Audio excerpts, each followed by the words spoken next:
This offseason, the St. Louis Blues are going to try to build upon the success that they had this year when they made the playoffs as the second wild card and lost in Game 7 of the first round. General manager Doug Armstrong said in the end of season press conference that they want to break 100 points next year, and head coach Jim Montgomery said they need to come out of the gate stronger than they did in 2024-25. So to accomplish those goals, what do the Blues need to do this summer? Which roles do they need to fill on the roster, and which players could they acquire to fill those roles, both in free agency or the trade market? So who could they sign? Who could they trade for? Could they even try to acquire more players via offer sheets? Question mark. We're going to discuss all that and more today on Note News.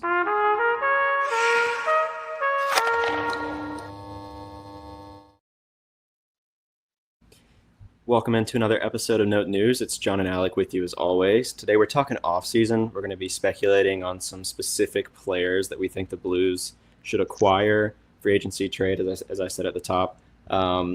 If you are interested in more internal moves, like things like extensions or trades that the Blues should make from their own roster, like should they trade away Justin Falk, should they extend Holloway and Broberg, then go check out, I think it was 2 episodes ago, after you watch this one will be fun. But if you are interested in some like internal moves and players that are already on the Blues or were last year, go check that one out. But we're going to continue to provide off-season content all summer long. The draft is coming up. The free agency opens July 1st. There's a lot coming up, and we're going to cover all of it. So be sure to subscribe to our YouTube channel if you haven't already. It's the best way to help us out. Like this video, follow, rate, review wherever you listen, Spotify, Apple Podcasts. We love to read those. Those help us a lot. And then follow us on socials, Instagram, Twitter, and TikTok at Note News Pod. And yeah, thanks to those who have done that already. As Peter in the chat said, just off the top, hopefully everyone in the city is all right. Huge tornado, huge storm just came through St. Louis, as I'm sure many people are already aware. So the Note News crew here, thoughts and prayers to everyone in the area who may have been affected. Hope everyone is doing all right. Hope everyone is safe. Anything to add, Alec? Just same thing. Driving through today, saw a lot of the damage, and I've seen some of the videos and stuff online. So be safe out there. That's just living in St. Louis. That's part of the reason we're so tough as a city.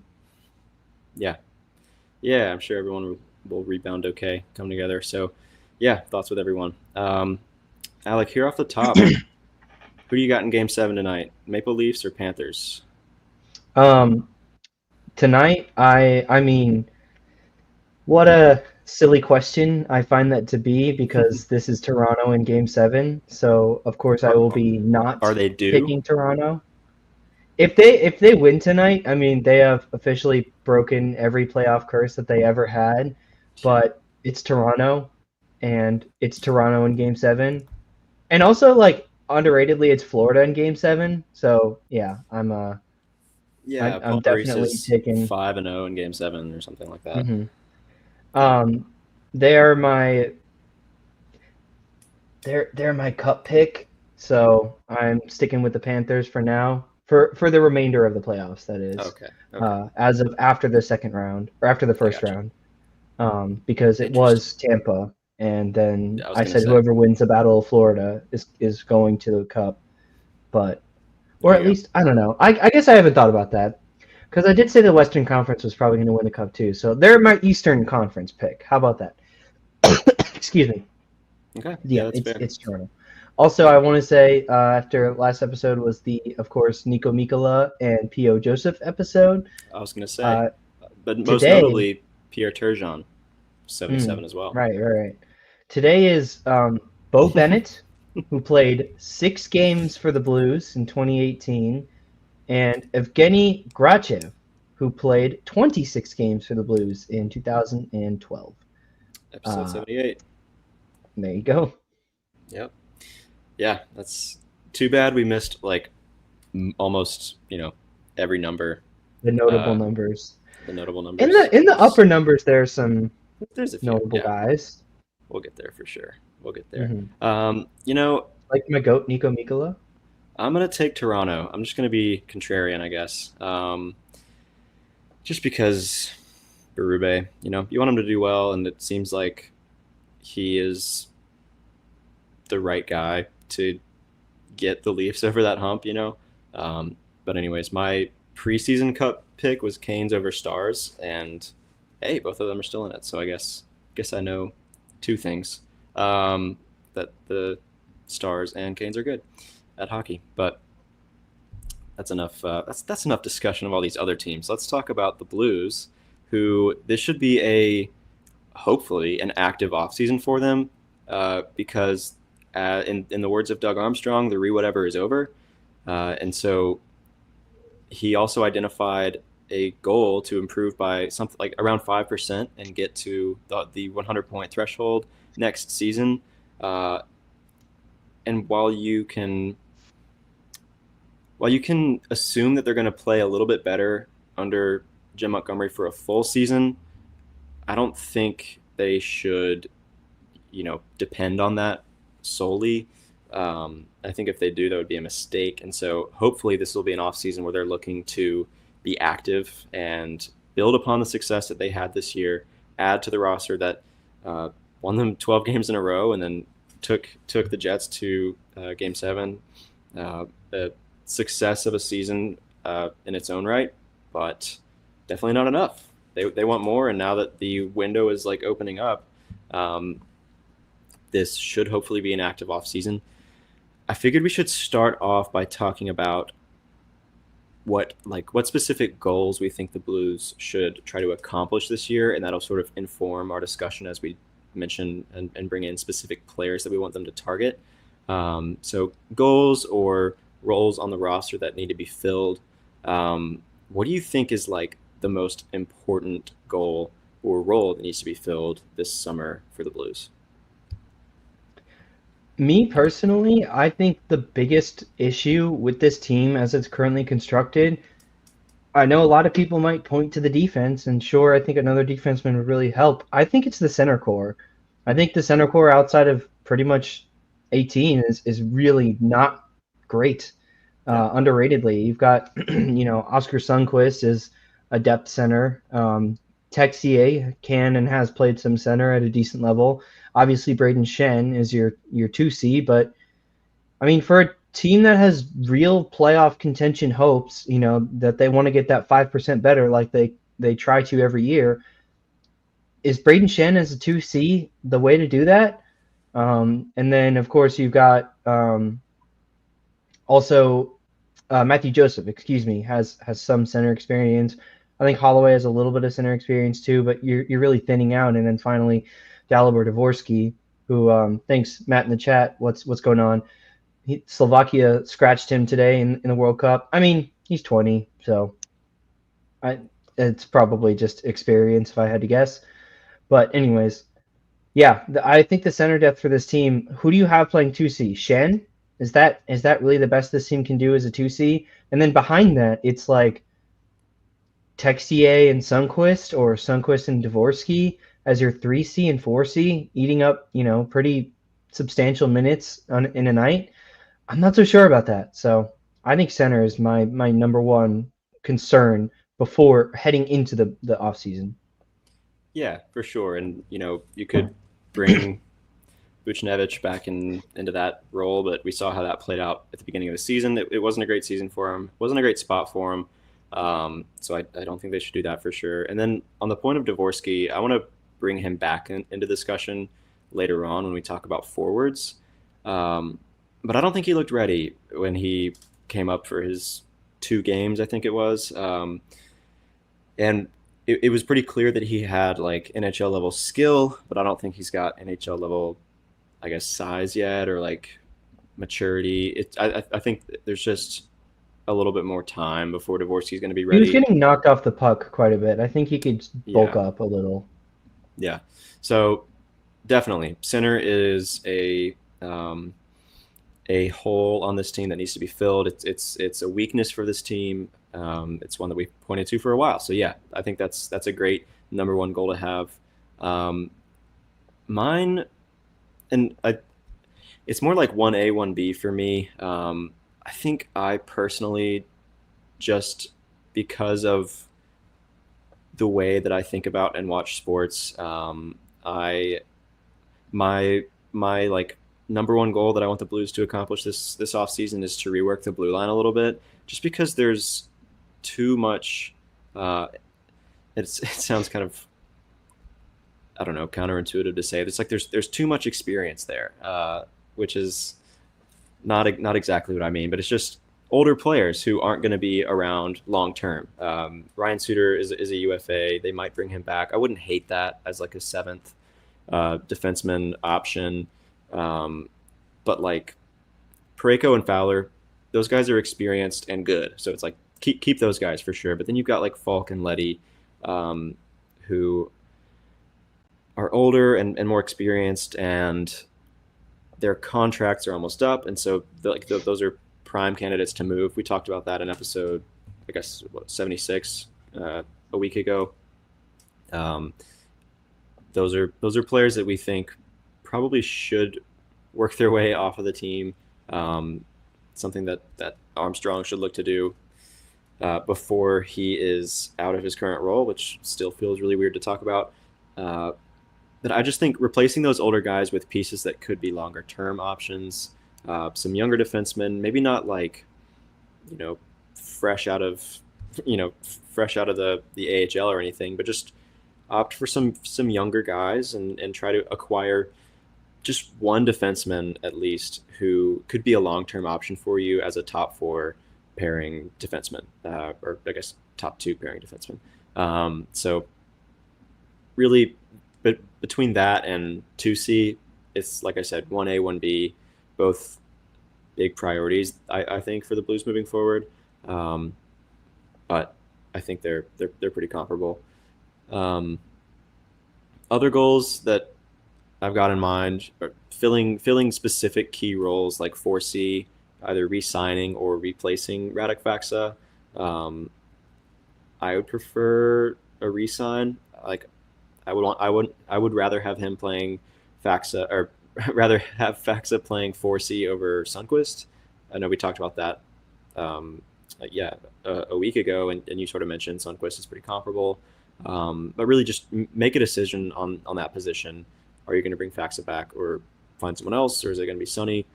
Again, I would prefer Faksa. And then extensions, Joel Hofer, he's an RFA. You need to pay him and keep him around, even if it's a bridge deal. Just get that done. And then I think extending Holloway and Broberg now before they really take off in the future, try and get a bit of a discount on those two. That's another priority I think they should have. Anything sort of secondary to signing a 2C that you think they should look to accomplish this summer? I don't even know that it's signing a 2C. I think just finding and acquiring in some way. Sure. I would say sorry, totally just lost my train of thought. Yeah, I agree with you that I think internal guys are the priority here. Holloway, Broberg, Hofer, those are 3 big contracts you're going to handle out. And then you're going to have also decisions coming up as like Kessel enters the last year of his ELC. He's probably not due for a payday, but and then readdressing the blue line, like you said, is a big one, not necessarily the big one, but yeah, mostly just agreeing with you, I suppose. Yeah. Well put. Hey, thanks. Cool.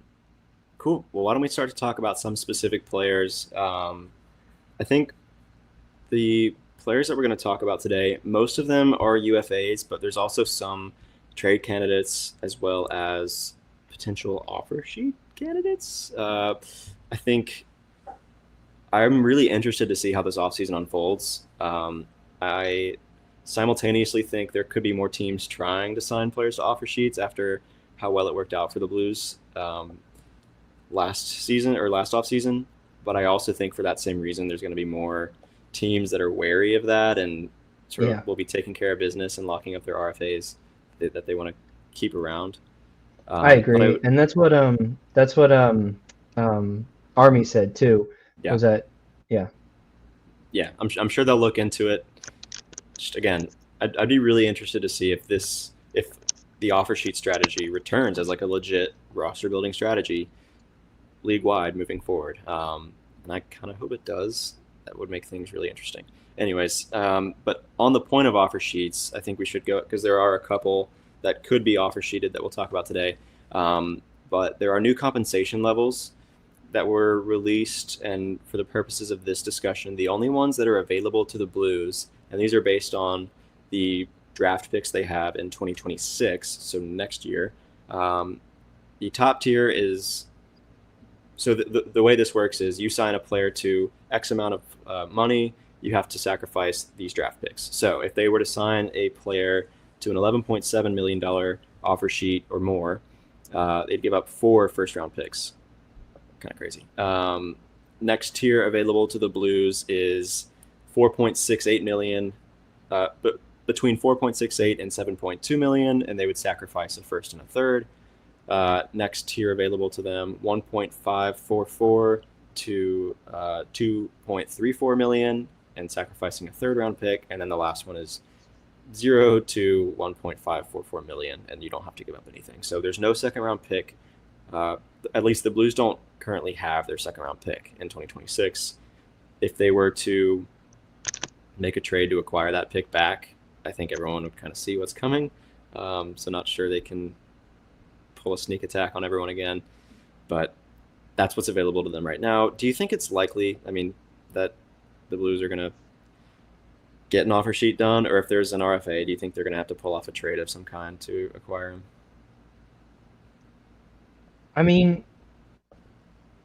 I think a trade is more likely. I think if they really want him, I think if they want to put pressure on a team, and if they get the guy, then that's great. They'll use the offer sheet method. I think a trade is the route they're going to more likely have to take to acquire the rights of the signing rights of any player. Yeah, I think I agree with that. Well, anyways, let's go ahead and talk about some specific players. For this discussion, we're going to start with defensemen that we think the Blues could or should acquire or target. So we'll start with defensemen, and then we'll move to forwards. If anyone is watching live and wants to, comment on any of the players that we've identified, please throw that in the chat. But also, if you have any specific players that you want us to discuss or think the Blues should target, throw that in the chat as well. We'd love to have y'all join in on this discussion. But do you want to start us off with your number one D-man target, or how do you want to do this? So that works for me.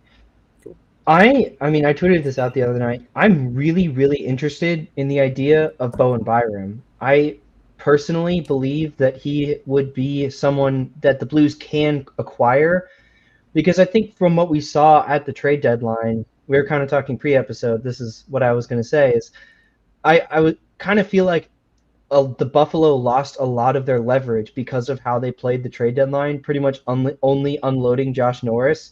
Everyone in the world knows that the Buffalo Sabres... Right? Okay, yeah, that's true. Well, everyone knows that the Buffalo Sabres are in a nightmarish position right now. What do you even do if you're the GM and the Sabres? That is a tough ask. So the Sabres know they have to make a shakeup, and the Blues are a trade that's shown that they're willing to acquire and give pay for talent. Looking back, for that Ryan O'Reilly trade, obviously paying for the offer sheets guys. They're a team that can be aggressive when the time is right. The other thing that Armstrong really identified was acquiring players in that age range of Broberg and Holloway. They're 23. They just finished their age 23 seasons. So Rasmus Dahlin, getting way ahead of myself there. Bowen Byram just finished his age 24 season, or age 23 season. Will be 24 next season. Excuse me. I'm tripping all over myself today. Bowen Byram is the same age as Holloway and Broberg. For that reason, I think he could really be an offensive monster pairing with either Parayko or a Fowler if you want to, keep handedness or put him with Broberg. Or there's a lot of mixing and matching you could do. But if the top 4 is Byram, Broberg, Parayko, Fowler, that's really exciting and something that could be a strength of this team. Now, I know what people are going to point to, that Army did also say that the top 4 of the defense is for the most part shored up. And that could be the case. That could be that they truly believe that. But if Armstrong says anything other than that in that situation, the Blues lose all leverage for any type of defenseman trade into this offseason because then everyone knows that they're trying to get rid of a Falk or that they don't feel confident at their defense, and that if they don't acquire a defenseman, then there is no chance of upgrading there. So I think that was more of just GM speak, if anything. And I think looking at this roster, the season Justin Falk had, it doesn't take a very trained eye to say that was pretty disappointing. Yeah. So I am more leaning towards that they will trade away, either maybe not trade away Justin Falk, but at least that they will acquire someone else to put on that top four. Byram fits the age. He fits the team need of Buffalo, just needs a shakeup somehow. Darlene would be great. I'm looking at their roster resource page. Darlene would be awesome, but definitely a bigger package, a very established guy, and just kind of unlikely, super unlikely. That would be a mega package. Mm-hmm. But Byram is my first target. I think really what it is Armstrong will get younger at defense is the operative idea here, because he can acquire a star forward of any age, given that there's already a bunch of young forwards. That decor is aging. Parayko, I have it here. Parayko is 32. Fowler is 33. Leddy is 34. Falk is 33. And of course, if they decide to bring back Suter, he'll be 41. But all of your young pieces for the decor right now are pretty much Tyler Tucker, who looks like he could maybe be a second pair guy at his peak, and Philip Broberg, who can play first pair minutes, but is maybe better as a second pair. Probably could play first pair minutes in a couple of years, though. But even then, that is only two young guys that you're really confident about. Excuse me. Lindstein is still 19 years old. You've got Leo Loof, who's going to be 24, Quentin Burns maybe, but those are really Lindstein is 20 years old, but Juracek is going to be 19. And those are really not, for the most part, stopgap pieces, I would say, like a Loof or a Quentin Burns, but we hope that Lindstein and Juracek can become something more, but even then, their timeline is still a year or two off. And so I really think that they're going to be looking for someone in that middle 22 to 25 age range for the defense specifically. And that's why Byram is my number one guy. Yeah, 23 years old. He's going to be an RFA this summer, so offer sheet candidate, question mark? Probably more likely a trade. Yeah. If they did it again. The Buffalo Sabres, I mean... That's just heartless at that point. Hey, he'd do it to his own mother. Yeah. he would do it to his own mother. Yeah, as Army said. Yeah, but I mean, Byram, he played all 82 for the first time in his career, averaged a career high 22-42 time on ice, scored 7 goals, had 31 assists. He's sort of like a more offensive defenseman, at least so far, but not terrible defensively. If your top four, as you said, is Fowler, Parayko, Broberg, and Byram, it's okay if you keep Falk. If he's a third pair guy, you can live with that, at least performance wise. His contract is still a little bit much, but performance wise, if Falk is your is on the third pair with Tyler Tucker, you can live with that, at least for the rest of his contract. Yeah, that would be really cool. But the interesting thing, maybe not interesting, but I guess difficult is more the word when it comes to trying to acquire someone from Buffalo, especially with someone like Bowen Byram being a younger guy who's already sort of established himself as NHL level. It's yes, something needs to change in Buffalo, but I could see him being a piece they'd prefer to build around. So they trade us Darlene. Sure, yeah. I mean, I can see them wanting to move him for sure. They're looking to shake things up, but still, he's younger. They could want to hold on to him, build around him.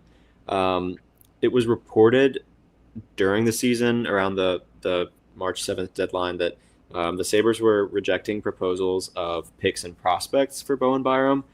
It sounds like they're looking for NHL ready, needle moving talent. So is there anyone in that range that you'd be willing to part with to acquire Byram? Like, what do you think gets it done? Is it a Zach Bolduc? Is it someone more than that? And are you willing to part with players of that caliber? Like, what do you think? Yeah, the package does get pretty dicey, I think. I'd be interested. A couple names I could throw out that I'd be interested by. Maybe this is a Hofer deal. I don't know. Buffalo's goaltending situation Hmm. got better this year, but it feels like they could always add to that core. Um, Dave I Corpusalo, mean, right? yeah, but he's I know. aging and I could see he them, was yeah, fine. looking Like to part Hofer is a ways. young, doesn't have a contract yet. Even if they sign him with or trade for him with his new contract, like still. Um, I mean, it feels like every package on the, we're going to talk about Jake Neighbors could be involved. Yeah. Maybe I don't know if he fits that needle moving talent, but like you've got a lot of good options of depth that you could deal from. Any of Joseph, Texier, Sundqvist, Torpchenko, maybe even Nathan Walker, and then Jake Neighbors. Or maybe to acquire talent, you have to give up talent, and it hurts because of the center situation. But maybe they entertain a Dvorsky trade. I personally wouldn't, but I could see it happening. If it's Yeah. Dvorsky, that might be more of a Raleigh. Good lord, rough one today. I just was on a long road trip and a little under the weather, so that could be more of a Darlene package to give up Dvorsky in, but I mean that is how you increase a hockey team right now. So Yeah. I don't know. I'm intrigued by the thought of it, and then of course Kairu's the other one that's a big one, but I feel like they're not trading Kairu, and I personally don't want. I wouldn't trade Kairu for Darlene or Byram, just because I think you're giving up a little bit too much there personally. But Yeah. Um, yeah, I mean, interesting stuff. It could be someone like a Neighbors or a Bolduc, and then you tack on a one of the Blues' better prospects who's closer to NHL level, like a Stenberg, or yeah, maybe it's a Dvorsky, or I don't know, someone like that, Lindstein, something like that. But um, yeah, he would be awesome for sure. Another young guy who I think is a lot less feasible, but would also be awesome. It's kind of almost impossible that they would get him. I think is Noah Dobson from the New York Islanders. Great defenseman, sort of fits that mold of a younger guy um, in the age range that the Blues could be looking to acquire and remake their decor. But if you want, like he's also an RFA, and if you wanted to offer sheet him, they'd either need to pay him 11.7 million and give up 4 first round picks. Not worth it, right? For no, both of those reasons, the money or the picks, or you pay him 7.2 million and give up a first and that a could be third. But if matched. yeah, that would get matched. And so the former is unrealistic, but the latter is matchable for the Islanders. So if they go the trade route, they're probably gonna have to get it done before the draft because if the Islanders want to re-sign him, they'll just re-sign him and not trade him. But he would be awesome. I just don't see it. I mean, what do you think? I agree with you. I think Dobson would be great, and it seems like Islanders fans don't like Noah Dobson, but I feel like there's no indication that the team doesn't like him, Yeah, and they should because he's a great player. he's so good. Um, and especially now that they've got that potential like Matthew Schaefer coming in to shore up the defense too, Mm-hmm. um, I think that's more likely that they keep Dobson rather than get rid of him now. Can I throw out just a couple like also out there names for myself too that I'm intrigued by? Sure.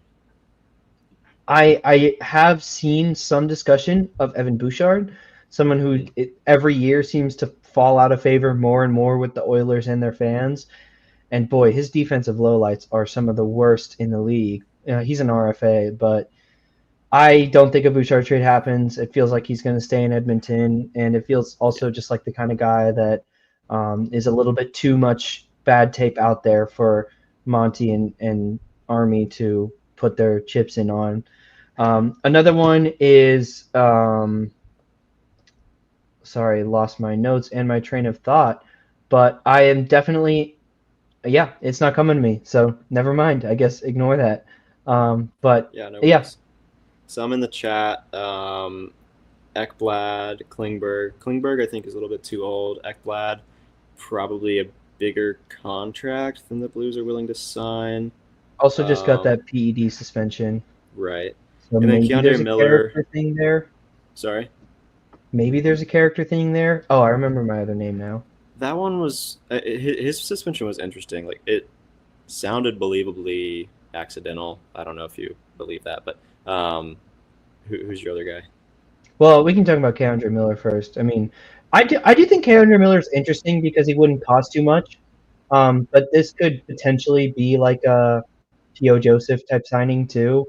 For the same reason, like of the same caliber of Keandre Miller, my counterpart to that is Ryan Lindgren, not Ryan Lindgren, whichever Lindgren is the defenseman who played on Colorado, who got traded from New York to Colorado this year. Charlie?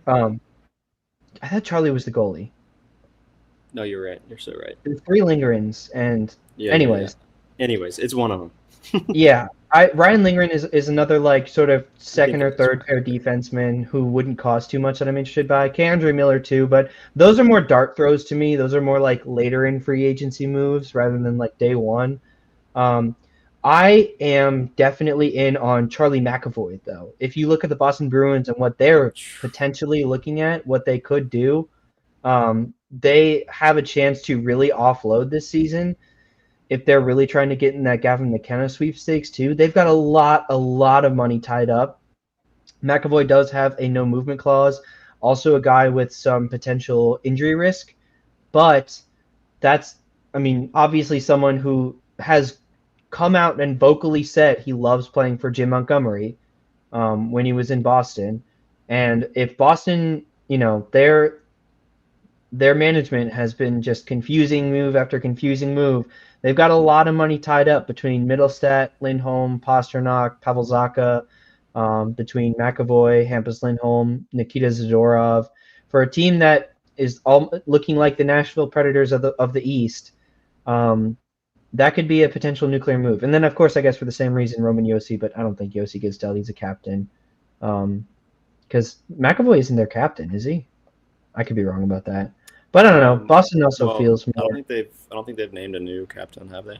Okay, since Marchand. Okay. Yeah, I think it probably will be McAvoy. If he stays. If he stays, right? Being the. Anyways.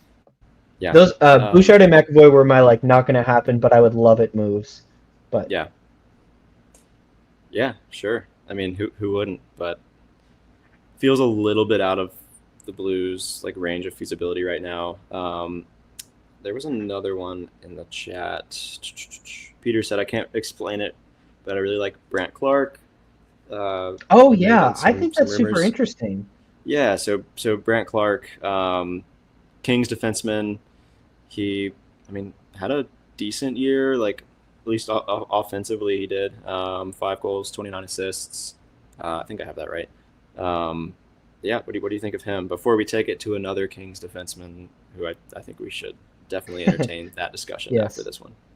Yeah, Brandt Clark is super interesting. Definitely fits in that age range. He's actually still on his ELC, or his first contract, not his that is ELC. My apologies. He's on his last year of it though, so he'll be in line for a new contract. So you'd probably have to pay him, I don't know. Well, not for next season, but for the season following. Yeah, I think had a pretty good season defensively, and then offensively was great for a 22-year-old. I personally would love that. That one, honestly, I would think would have to be more of an offer sheet move because the LA Kings are very cap strapped right now. They're projected on cap friendly. My apologies. Thank you, Carolina, for avenging cap friendly. They are projected on Puckpedia.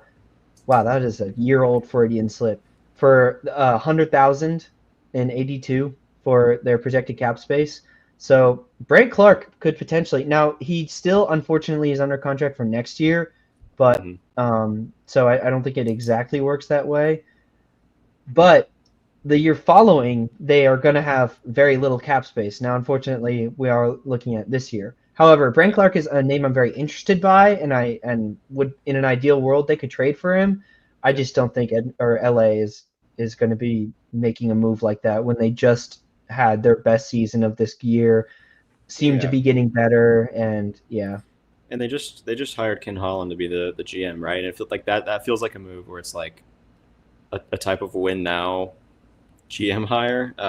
So I kind of think they're going to be taking care of business and holding on to players that they already have. So I mean, to get Clark, it would have to, at least this summer, it would have to be a trade.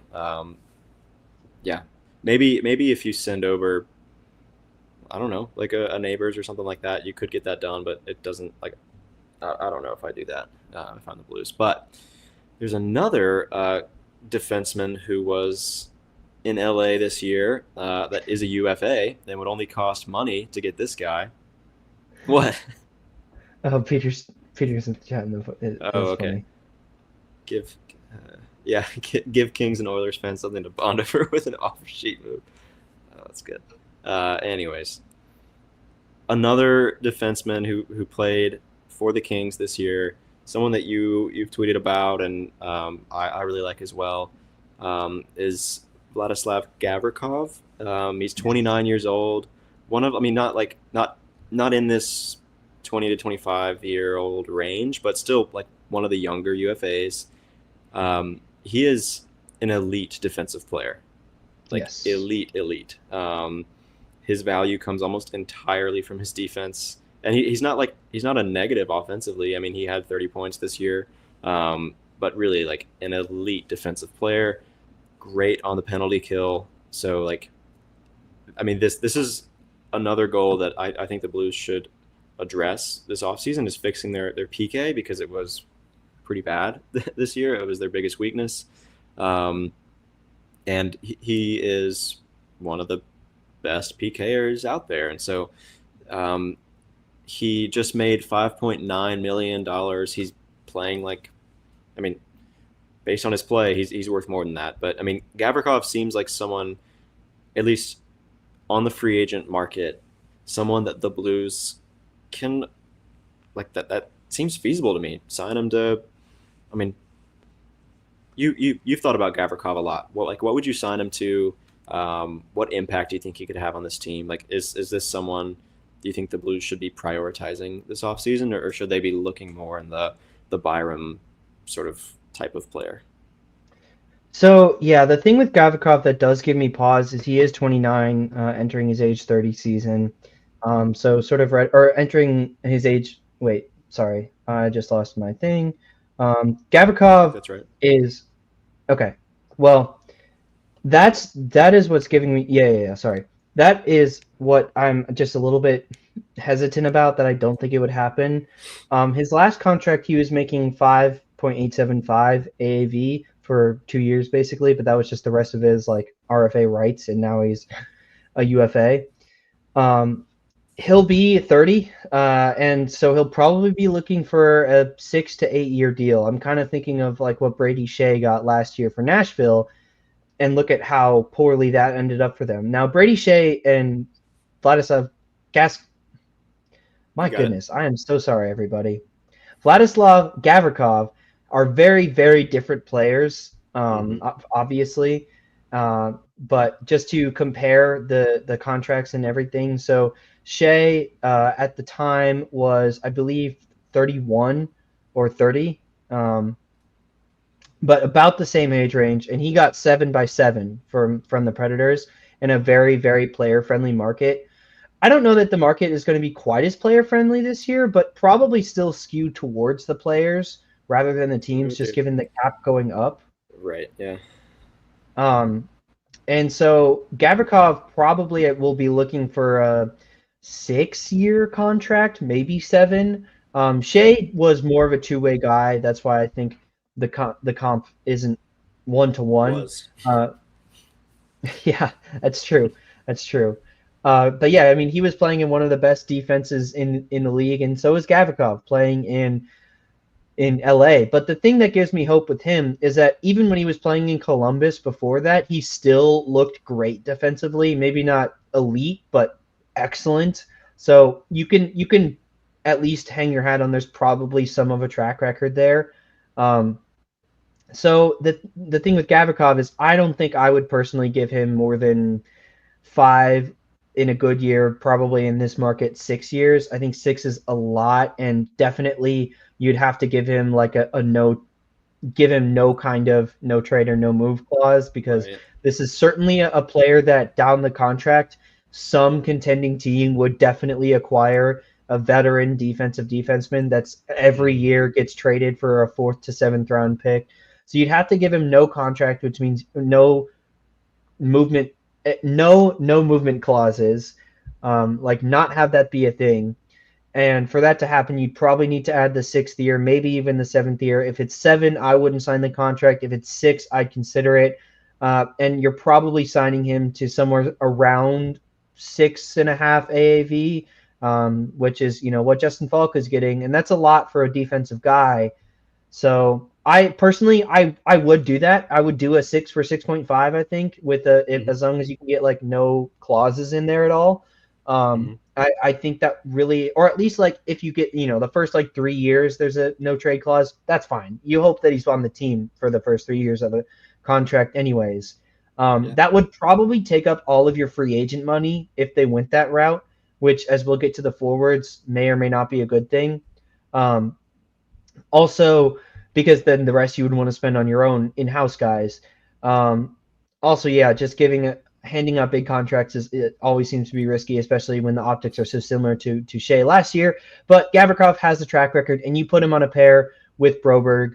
I think, and just let Broberg cook offensively is I think exactly what I tweeted. I mean, that is like stupid good. That's super scary. Such a good top 4, dude. Yeah. However, then you'd have to have Gavrikov on his offhand, but he's not really much of a offensive guy anyways, so he could probably figure it out. That might make his defense take a little bit of a hit too, so maybe he won't be just a complete shutdown defensive guy, but he'd be a great defensive defenseman. With Broberg's offense, I think that you could really cook on that. So Gavrikov is like, I'm tentatively excited about the idea of him. Yeah. I am more excited. I mean, I'm not necessarily more excited than you, but I think I'm less tentative about it because he's not crazy old. I mean, and the defensemen can age at times a little more gracefully, just less skating miles. But anyways, I think he is like a more realistic option for the Blues in terms of like price range and gettability. Like dreaming Byram, dreaming even more Dobson, but Gavrikov feels like a good option. I'm going to rattle off some other names here. And let me know if you have any thoughts on these. It's okay if you don't. If you hate these, that's fine. If you want to talk more about any of these, just let me know. But in terms of defensemen, the Flames could be looking to shake things up. And you'll remember when they traded away Noah Hannafin and Elias Lindholm instead of extending them, they might be looking to trade away Rasmus Andersson. He's got only 1 year remaining on his contract, and he'd definitely be pricey. But if the Blues can extend him, and if they can move away like a Falk contract, then could be interesting. He's a sort of a upper tier guy, maybe a little rich for what the Blues are looking for, but that's an option. Simon Nemec, a young guy in New Jersey who the Devils just signed Kovacevic to a 5-year extension, could block Nemec or make it more difficult for him to establish himself at the NHL.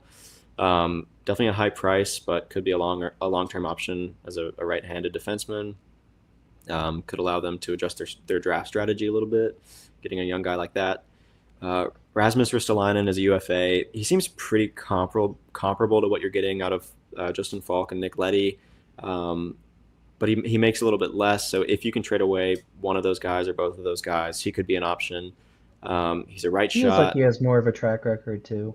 He does, and he's better defensively, which is a big thing. And he's just a big guy, very physical. Could be a good bridge piece until you can find a younger guy. And then some of the big names in UFA: Neil Pionk, Aaron Ekblad, Ivan Provorov, other guys, Matt Grzelcyk, left-handed guy. There's a history of trading with Pittsburgh, or I guess he's a UFA. Connor Timmins would be like a defenseman, younger guy you could trade with Pittsburgh, which Armstrong has a history of doing. Any of those guys like stand out to you, or yeah, what are your thoughts? I think for the Flames perspective, I just don't see them trading with the team that eliminated them from the playoffs last year. Yeah. I thought about that for sure, and Yeah. like in a vacuum, I love the fit, but it just feels like a really stupid move. Yeah, Wow. Nemec is interesting. I just don't know that for the Flames. I mean, Fine. I'm just playing. Nemec is interesting. Yeah, I just don't know. The Devils feel like they are pretty happy to like sit. Like if the Devils made 0 moves this offseason, I don't really know that I would be all that surprised, to be honest. Ristolainen's interesting. I just think that would be a move I'd like to see after you move a Falk contract. Right.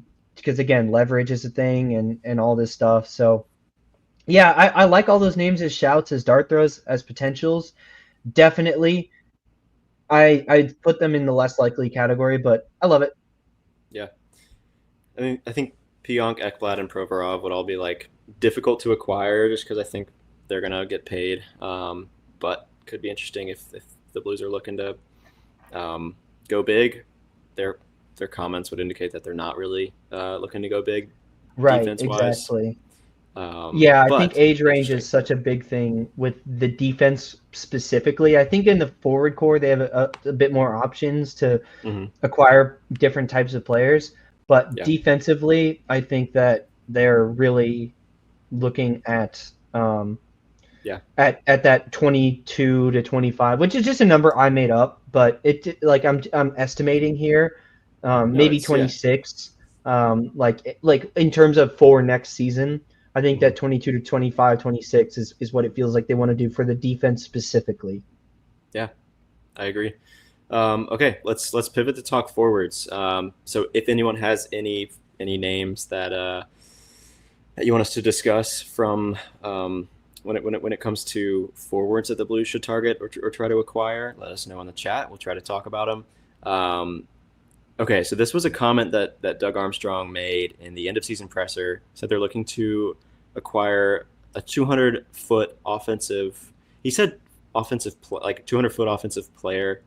I think we can all assume he means forward when he says that. But the fact that he said it right away at the first press conference at the end of the season, I think indicates this is like a goal that they're serious about, something that they're really going to try to accomplish this season.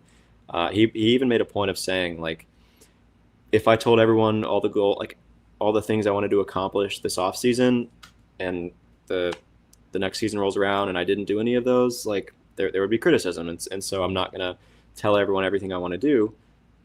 But he did mention this specifically, and it feels very pointed, and that to me indicates something. That to me indicates that it's something they're pretty serious about. One interesting thing though is that you've got Dalibor Dvorsky coming, probably not next season, but the season after, in terms of like when he'll probably stick around NHL level. And if I don't know if they were to like acquire a solid center, it feels like you're blocking him maybe a little bit. I mean, I've seen some comments from Blues fans on Twitter about this. Do you think a Dvorsky trade could be coming? I know you started to discuss this a little bit. We don't have to really get into this now. It seems like maybe a discussion for a later time. But like, do you think that could be something the Blues explore, is trading away Dalibor Dvorsky? Yeah, it's interesting. I shout out Sam on Twitter, SEL Analytics, put this out earlier this morning that trading Dvorsky for win now player is literally exactly the Tage Thompson for Ryan O'Reilly trade, and obviously that was the Conn Smythe acquisition. So definitely interesting, but yeah, it better be like a Rasmus Dahlin or like a. I mean, Sam said just run it back and trade for Tage Thompson, which is Yeah. hilarious.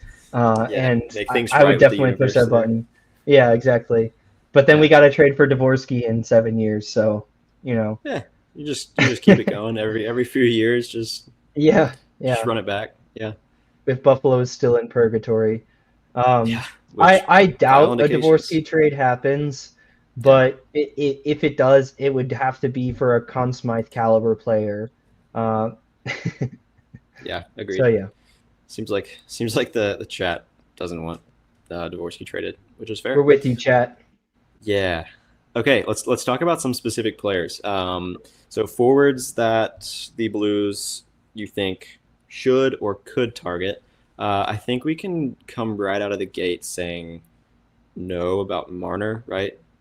Like, A, the Blues probably shouldn't, and B, they definitely won't, right? Can we agree on that point at least? They definitely won't. There's a video He's game the number one simulation. UFA. Yeah, there's a video game simulation where I have acquired Marner for the Blues, but so many other things have to happen that it's not happening. Yeah, and I don't think they should shell out that kind of money. Honestly, I think they'd strap themselves a little bit too much. Okay, what other players do you think they should look at? I mean, there's another big name there up at the top. Do you just want to start with him? Why don't you bat lead off here? Yeah, I think we should start with this guy. Um, so, 200-foot offensive forward. There aren't many forwards in free agency this summer that fit that mold better at the level at this level that Nikolai Ehlers does. Um, I'm gonna be honest, like an extension doesn't seem like it's on the way with the Jets. They took care of business with a couple other guys, uh, but for whatever reason, the Ehlers extension just hasn't come.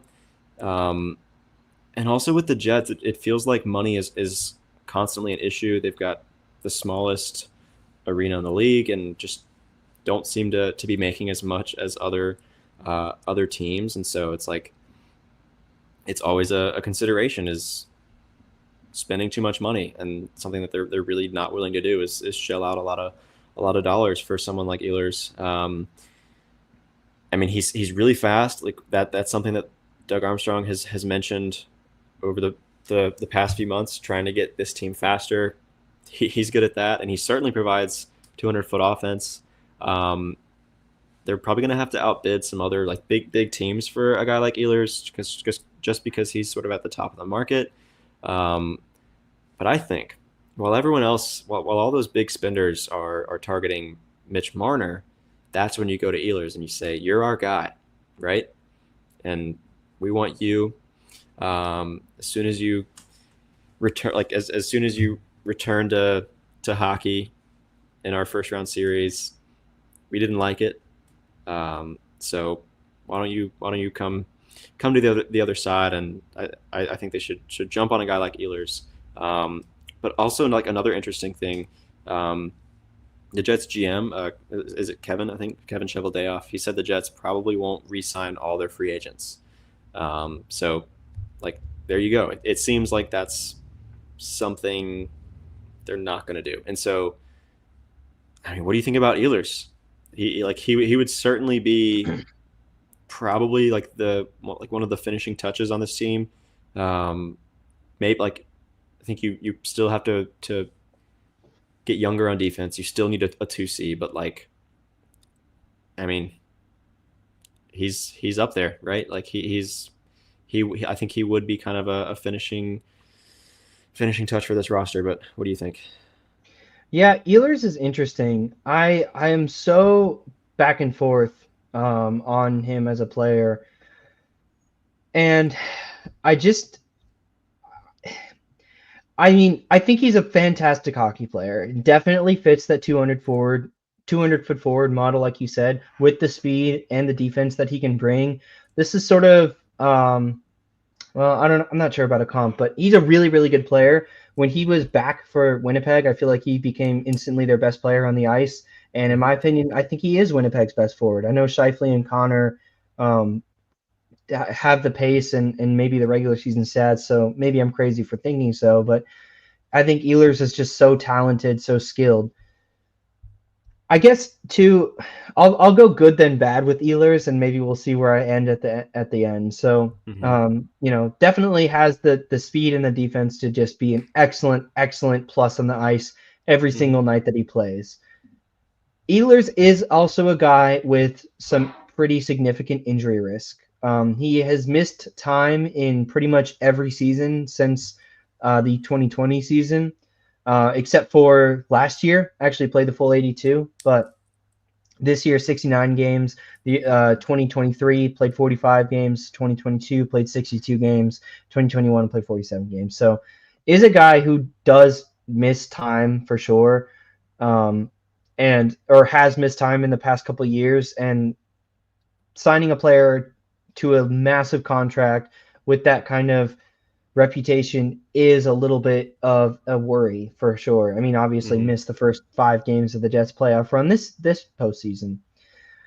However, Ehlers also provides something that Blues fans have been calling for forever, which is goal scoring. In his 47-game season in 2021, scored 21 goals. In 62 games, scored 28. In 45 games, only put up 12 in 2023, and then in 2024, also a little bit disappointing, 25 goals in the full season. But then this year was right back to it, 24 goals in 69 games, which is right around a 30-goal pace mark.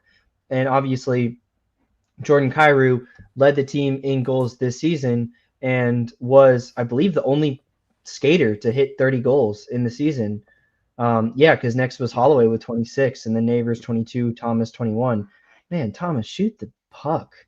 Anyways, the Blues lack another 30-goal scorer to complement off of Ehlers, and it seems like Holloway and Kyrou. Now, I will say I'll go back to something Matt said earlier, was that Holloway has some experience playing center, but then it just feels like you lose what you enjoy about Holloway, which is really him being able to blossom. So I think the Blues would have tried that last season when they were trying everything out.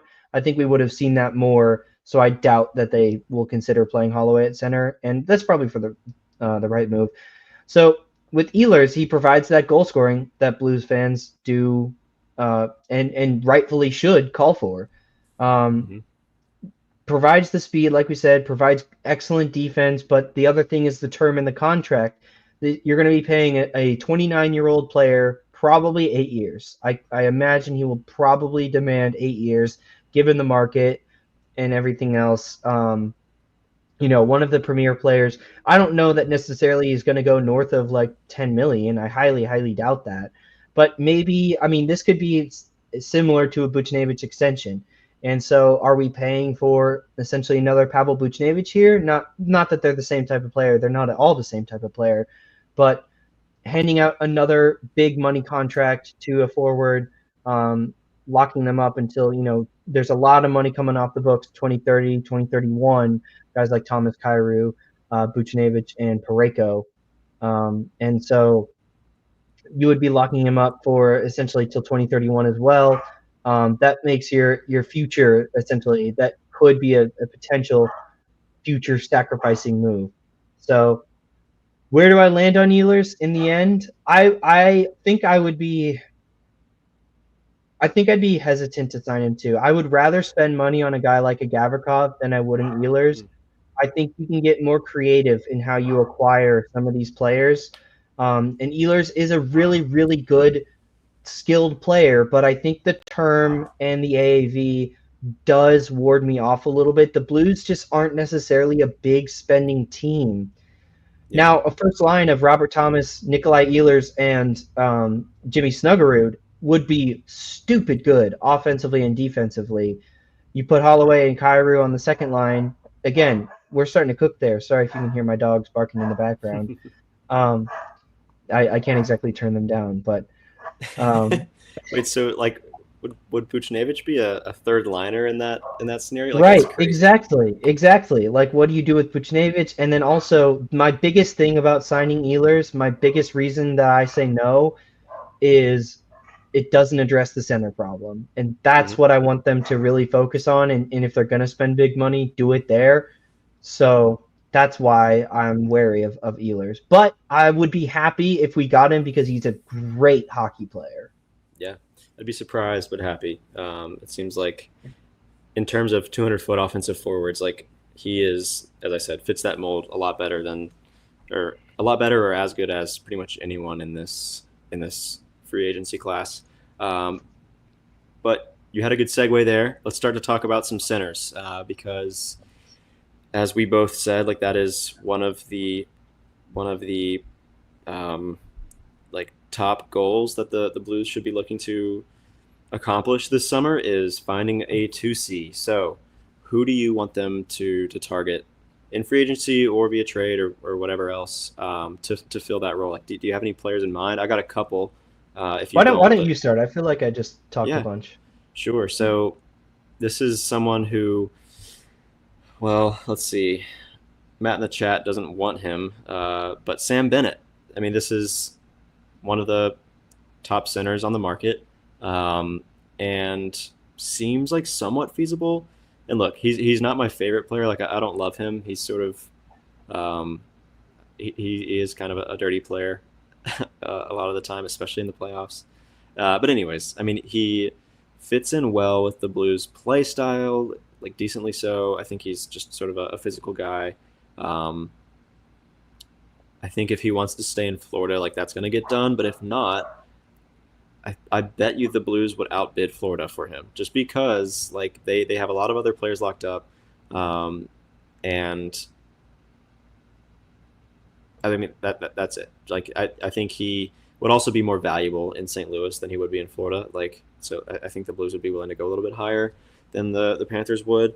Um, but I mean he would fill that 2C role and be that middle six center that the Blues need. And then to make this more interesting, according to Andy Strickland, Sam Bennett is on the Blues list. He apparently won't sign with a Canadian team, according to Andy Strickland. Uh, I don't know like where he got that from. I haven't actually. This is sort of like a secondary source. I saw someone quoted him as saying that. But anyways, That's you're so funny. probably getting him somewhere in like the $6 to $7 million range, depending on the term. Um, but like, yeah, like what do you think of Sam Bennett as your 2C, Braden Shen as your 3, and then Sonny as your 4, or Faxa if they re-sign him? Like, what do you think of that down the middle? Maybe I'm way off on my marks here, but I feel like he's going to get more than 6 million, maybe more than 7 million. I think, given his position, given the positional scarcity on the market, given the player-friendly market that we've seen, even in the past, even over the trade deadline, it was still incredibly not team-friendly on the trades that teams were making. A seller's market, I guess you would call it there, but. Mhm. Uh, like players have been benefiting, and with the cap going up, I think they can command more money too. I kind of see him getting more in that like $8 million range too, and I don't know that I see Sam Bennett as an $8 million player. If you can get him for 6 million, I'm a lot more intrigued. I will say. Um, I think I think so. Let's see. Matt in the chat says he's Braden Shen in the regular season. I think Bennett's better than Braden Shen. I think Braden Shen is as much as I love the guy, just his shot is pretty one dimensional, and his creativity is 0 dimensional. I think Bennett has a lot more creativity than he gets credit for, on top of that physicality that he brings every night. Mhm. But I think for his age, he's a an old 28, 29. Let's see. He Yeah, is he's 28. he okay, so he's going to be 29, and he's like an old 28. So I'm also kind of out on Bennett personally. Definitely would fill the 2C role if you can get him for like 6.5. I'm a lot more interested, but yeah, I don't know if Bennett is the guy that I'm targeting. Um, yeah. I think I think he would be like a top target to me only if you can get him in that $6 to $7 million range. I mean, he was just making 4.4 million, and he's really, I mean, he's definitely raised his stock, but like, I just don't see him almost, like almost doubling that. I think I'm trying to find where I read Sportsnet. Let's see. he could definitely spark a bidding war for sure. As you mentioned, the center market is somewhat thin, um, but I think like the end of the bidding war would land like 6 to 7 million. I just don't think he has raised his stock enough from a $4.4 million player to be making 8 million or more than that.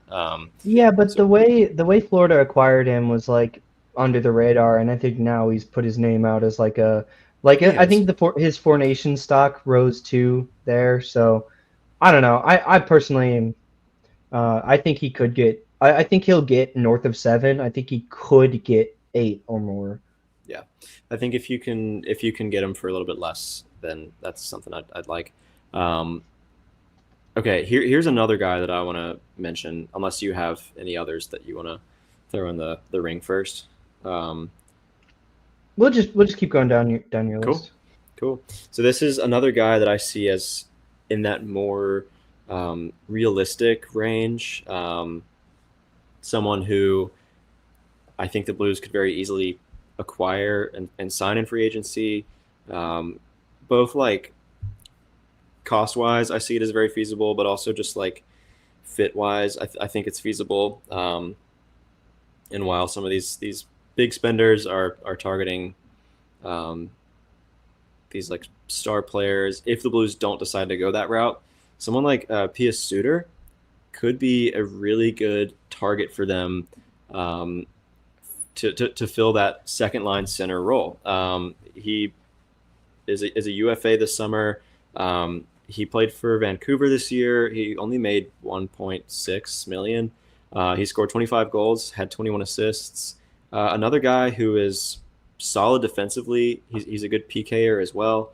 And so, in the same way that Gavrikov is a good target because he could sort of help address that penalty kill weakness that the Blues had and was so frustrating all season.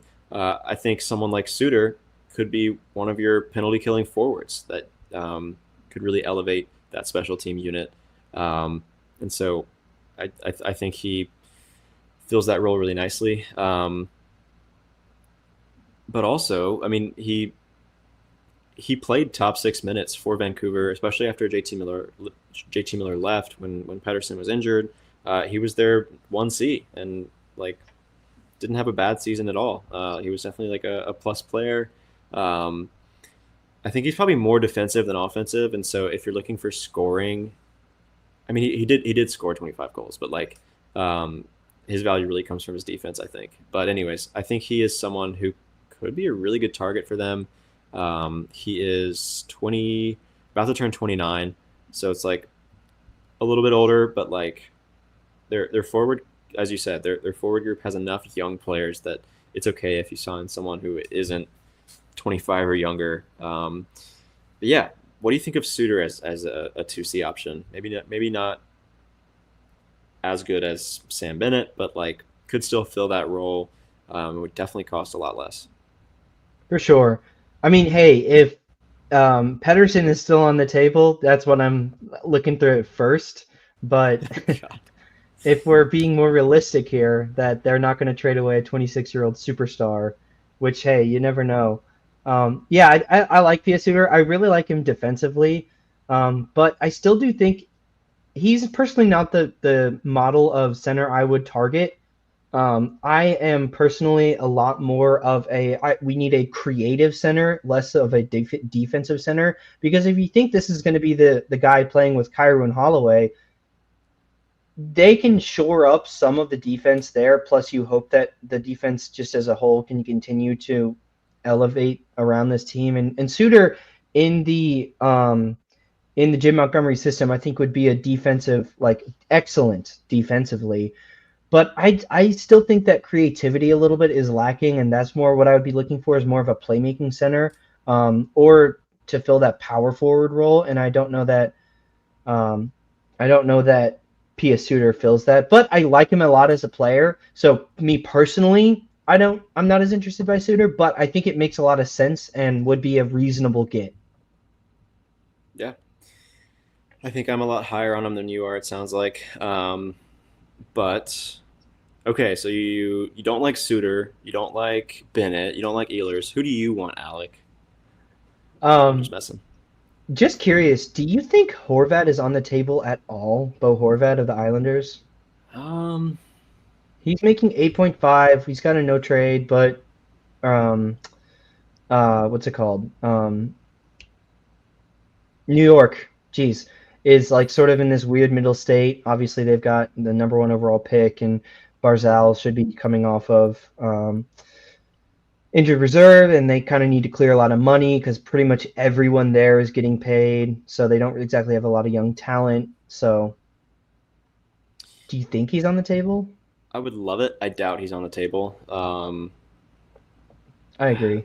I don't know. They've got the number one pick. Like they could try to do what the Blues did and return to contention quicker than you know a model like the Blackhawks or the Eyes plan or whatever else.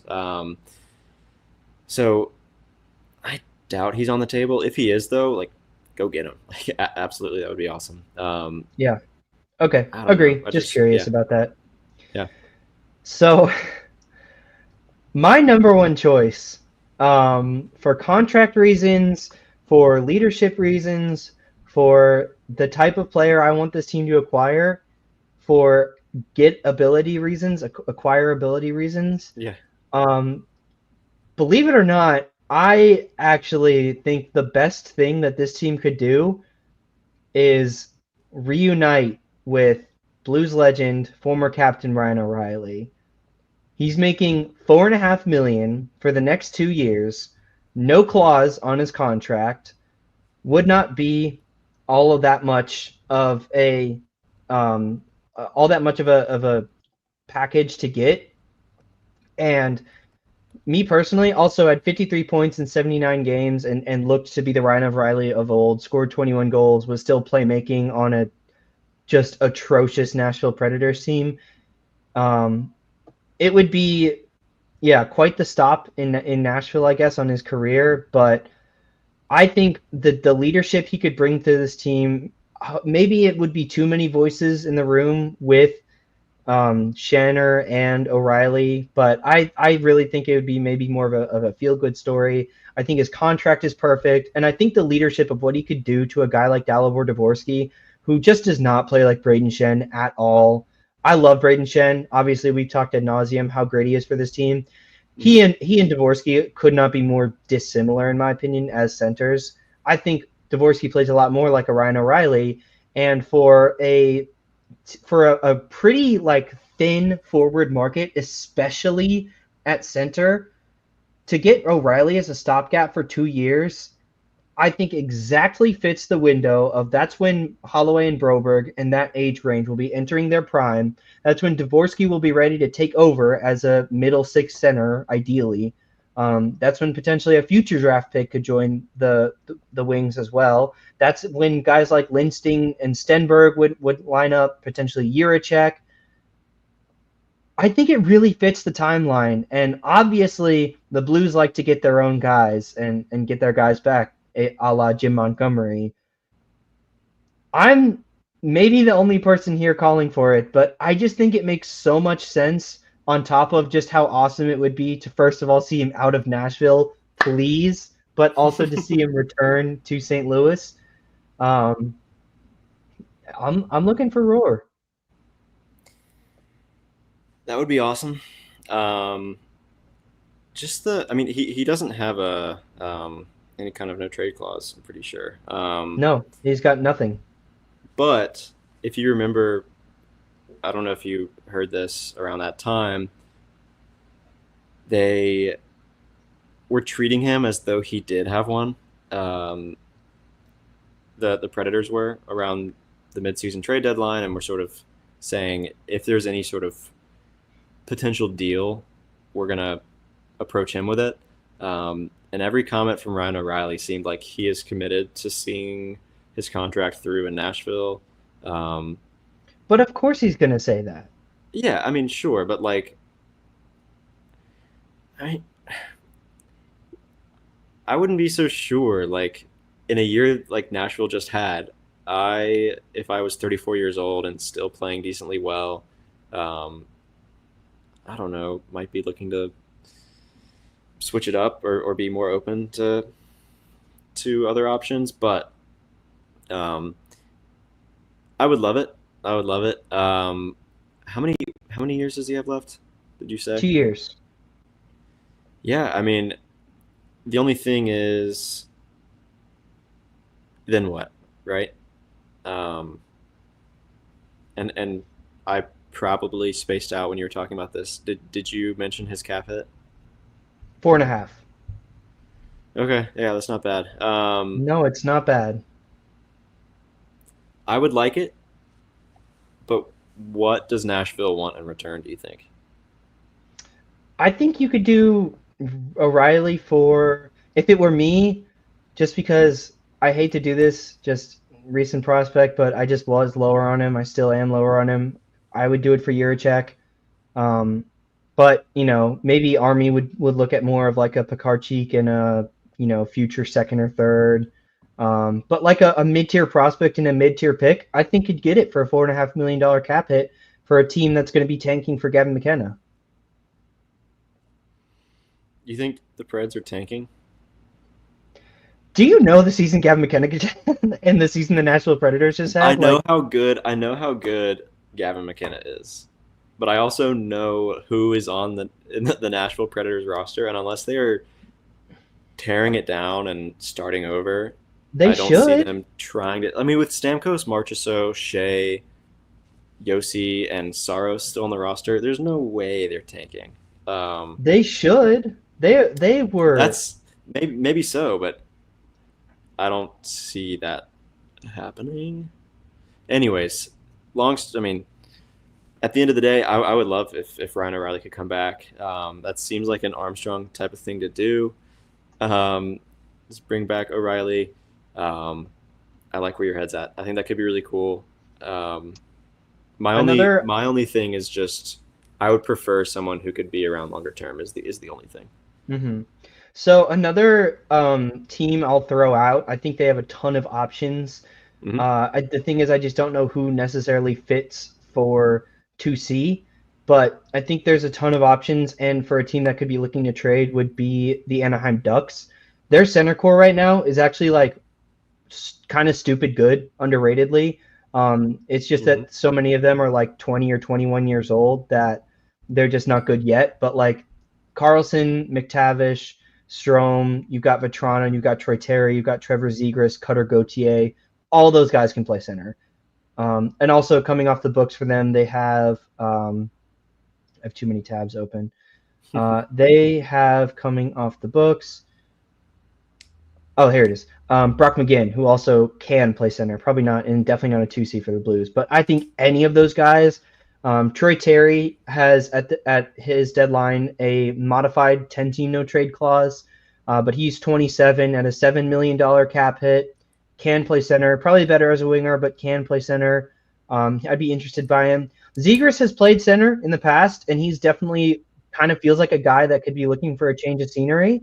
And actually, Zegras, maybe not a center, but is someone that I'm actually really intrigued by the Blues acquiring that kind of creativity on the bottom six. But again, if you're looking for the 2C, I'm not sure that he fits the bill. Ryan Strome is 31, so he'll be 32 at $5 million for the next 2 years. Has center experience, isn't exactly exciting as a 2C, which again, I'm not sure who fits this model per se. Frank Vetrano has 3 years left at $4.5 million, but also could play center. I think they have options there, and for that reason, that I think you could look at Anaheim as a team to potentially deal with this summer. Yeah, for sure. And for them, with their competitive window, and their recent coach hiring, it Exactly. seems like Yeah. they're looking to improve and take steps. And if they've got you know some like a deep pool of centers to deal from, and can acquire someone from the Blues who's probably would take a younger guy who is kind of already producing. But if you can make like a decent hockey trade like that, then yeah, that would be cool as well. Zegras, I don't know if I'm as intrigued, just because he's kind of fallen off a little bit. But maybe a change of scenery could go a long way for him. They've had some bad Anaheim teams. Can I interest you in another talented Anaheim Ducks player who was on bad Anaheim teams, had a change of scenery, and seemed to turn things around pretty quickly, who showed flashes of brilliance in the past? Could be cool. Any other forward candidates you want to throw out there? I could just throw out a bunch of names, but I think we've exhausted the long discussion. So if anyone has some in the chat they want to throw in before we close out here. Yeah. Last thing, if in your ideal scenario, right?